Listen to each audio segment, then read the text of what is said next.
Hey, happy Thursday, everybody.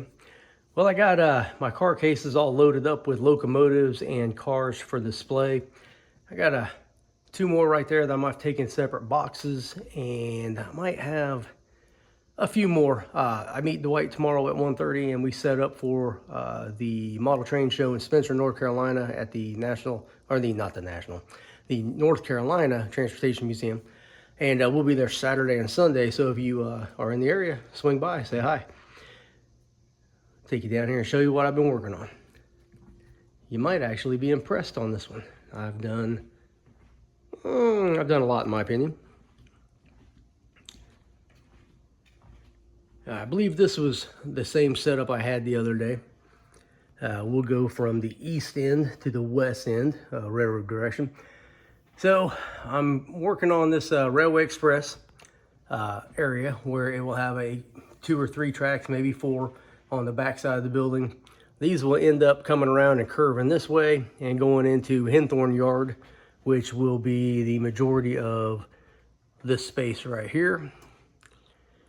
I still got the same track there, but I mocked it up the other day. I got a main line and some other things to work on. I had originally planned that the trains would come by the station. It would be 3 tracks. The track closest to the wall would end up going through a series of turnouts and crossing the Pennsylvania main line and then going into Henthorn Yard with the Pennsy swinging off and going down the wall all the way and kind of hidden by trees. I'm thinking about putting a diamond in. I'm not quite sure. I mean, that was the original plan, but now I'm kind of going back to that. I thought the turnouts would look a lot better and add more versatility to my operations, or flexibility to my operations. But I already got the diamonds in my collection, or the crossings, whatever you want to call them, and it saved me some money. And right now, money's starting to get tight. I don't know how it is for everybody else, but it's getting tight for me. And I've been spending way too much money on the trains. I just told my wife today I need to stop. And there's nothing really that I need. It's just I'm building and I like to have content, and my collection is ever expanding. But I may be selling some stuff just to pay for the completion of the road, or not the road bed, but the track work, bench work, and all that. And track is expensive now. I bought 4 pieces of flex track today. They were like $8 a piece. I was like, holy shit, it's crazy. And I bought some 22-inch radius curves and a couple of 9-inch sections just because I needed them for planning purposes. But they were $2 a piece. I'm like, holy crap. So here, let me start back here again. So where I'm standing, there will be probably a 36 or 32-inch radius curve, something like this, coming out of the yard, going down this industrial line. And basically this industrial line is very loosely based on the Illinois terminal. So at one point it was interurban and with some a little bit of freight on here. So I think I can get away with all the switches being number 4s. And since it's not a main line, it's just a switching line, I think number 4s and 22 and 24-inch radius curves will be just fine. I know you've heard me say it before, I don't like number 4 switches because the cars don't, go through them very well, especially longer cars. But since I model the 50s and early 60s, I can get away with it with 40 and 50-foot cars and smaller locomotives. So steam era operations will be an 080, and diesel operations will probably be like an Alco RS11 or an RS3. So I got Railway Express right here, depot and 3 tracks in the back. I'm gonna have this freight station right here, and it'll have enough track for probably 2, maybe 3 cars. I just got all this flex track just set in place to give me an idea. The main line's on the right.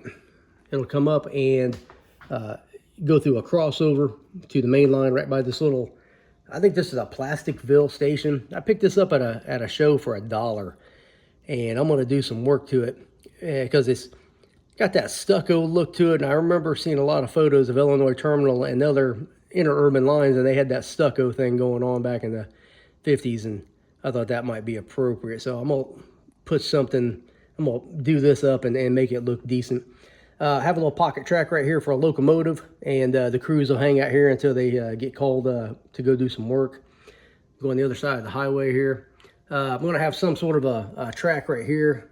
I don't even know what to name it yet, but the idea is when you're working the freight house, you can come over here and then you'll have, this track will have, that'll be off to the right, we'll have empties or loads to be spotted up. So you can take the cars out of the freight station, shove them over to the main line, and then come and grab these loads or whatever and then spot them up. I think that might work out a little bit. Looks good if nothing else. I'm gonna have a little TOFC ramp right here where this pig car is at. We're not talking anything major, like maybe 1-2 cars and a ramp, just something very super simple. And I think that'll work out as well, pretty decent. Come back some more. I got a little bit of the town set up here, which I've changed this 3 or 4 times, but you know, I'll buy some buildings and I got a merchant row over there to put together, and I'll grab a couple more in kit bash. And I'm gonna go with some flats for this back wall, so it should look pretty decent through here and look like a decent sized town that, you know, is, you know, probably, you know, 50,000 people maybe back in the day. So decent size. All right, so as you come down the main line, there'll be a turnout right in this area. Going left, go to a little bit of a zigzag here, and then go back to a grain elevator, and then there'll be 2 tracks for the grain elevator. Now, to get to the track on the right, just to the left of that piece of aluminum, there'll be a switch on this track that goes over there. So you'll be basically, if you're working Swift or the Lumberman, you'll come through here, you go onto this track, and then you'll be shoving back to the east and spotting cars that way. And this track here is for empties or the loads, because you got to work back and forth to swap these around. Because I've worked industries before when I was a conductor that I had 2 industries on the same track. So if I had to work the second industry, I had to grab all the loads or the empties, all the cars on the first industry, couple up to them, hang on to them, switch the cars out for the industry behind them, and then put everything back in place. It was kind of a pain in the ass, but that's just the way it was. So that's kind of the inspiration for this. Also, you'll come around here and this will be the powerhouse. So you have 3 tracks for the powerhouse. And you got the footprint, the 2 white pieces of foam there is the footprint for the powerhouse and the substation. And I think this will work out pretty good. And I know what you're saying, Rob. Those are concrete cars. Those are not grain cars. And yes, you're right. And at the same time, back in the 50s, when the nickel plate had a shortage of grain box cars, they took cement cars, cleaned them out, and they used cement to haul grain. So there we go. There we go. So it's whatever you want to put in there, dry goods. Now, I've come up with a little schematic here. I sketched this out. You can kind of see how this is your grain elevator back here, and this is the storage track for the grain elevator. And you'll have to come around this little curve, go through this switch, come over here on this lead, and then spot your cars up here, or pull your empties from here and then spot them over here to be loaded up. To work Swift and the Lumberman, you'll have to come through here and sit along or line up on this track here, and then shove all your cars backwards, which I guess if you're shoving on them, they're moving backwards. So you're shoving cars in to spot them up. And I think this whole little layout of the track here will give the operator not a headache, but I think it'll be a little bit of a challenge. I know some people like that, some people don't. I'm a lazy guy. I just want to run freight trains and stay on the main line. But I think it'll work out pretty good. Now I have a little bit of space in here. I might be able to put something else, but I doubt it. I'm not trying to cram something every single foot, but I want it to be a busy industrial branch. And I think this might just do it. And then of course, the main line is going to be back against the wall, so it's out of the way. So whenever you're working over here and trains are running on the main line, you don't have to worry about them being in the way while you're switching cars or stopping what you're doing while you're doing your work.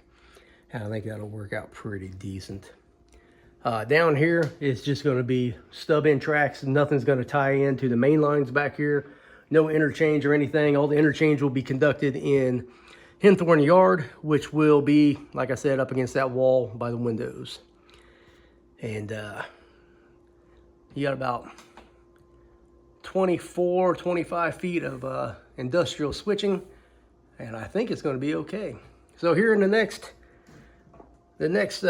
week or so, probably next week after the show, I'm going to start laying the main line here on the left, which is be this track right in this area. And I'll probably go ahead and put in roadbed and do a little bit of work on what's the Virginian, the main line back here. I've said it before, I might be changing my my model railroads around a little bit. I may rewrite history again and say that the Virginian not only survived merger takeover in 1959, but they expanded. They bought into nickel plate, the Wheeling, Pittsburgh and West Virginia, a little bit into the Western Maryland, and then V&O, the Virginian and Ohio, and Allegheny Midland, and then eventually joined the Appalachian lines. This way here I can model all my favorite railroads and a couple of historical favorites that, you know, Tony Custer and Alan McClellan built back in, I guess, the 80s. And I think it'll be pretty cool, you know. But as a rail fan and modeler, there's a lot of stuff that I like. And basically, I'm just going to run whatever the heck I want to run because it's my railroad, my rules, right? But if I want to go prototypical, I'd like to be able to have at least some prototypical structures here and there, especially for photos and everything. But I think I'm going to wrap it up there. That's about 12 minutes. I'm trying to keep them shorter because you know I can ramble. I did go out the other day and started filming Rob's Rambles episode 3. Got a couple of good videos for you. I got about 2 more to shoot tomorrow when I leave the gym. It's been raining here in North Carolina. I'm talking, it rained for 26, 27 hours non-stop. It was crazy. But I'll be doing that. I'll be filming that and publishing that video probably Monday, Tuesday. And instead of doing a layout update, because I'm not going to do anything for a couple of days, and I just plan on putting that out Monday night. So if you like this video, leave a comment, hit that little thumbs up. You can hit that notification thing if you want. Really enjoy the comments. Your guys' positive comments really fuel my work, especially when I've been getting really burned out lately. And I'm really, y'all make me happy. That's basically all I can say. Thank you very much for all the compliments and the tips and the helpful hints and everything like that. So we'll close here with Iron Mike, and when we get closer to Memorial Day, I got a special Memorial Day message for everybody. So come back here in a few days and see what I talk about next. Thank you for watching.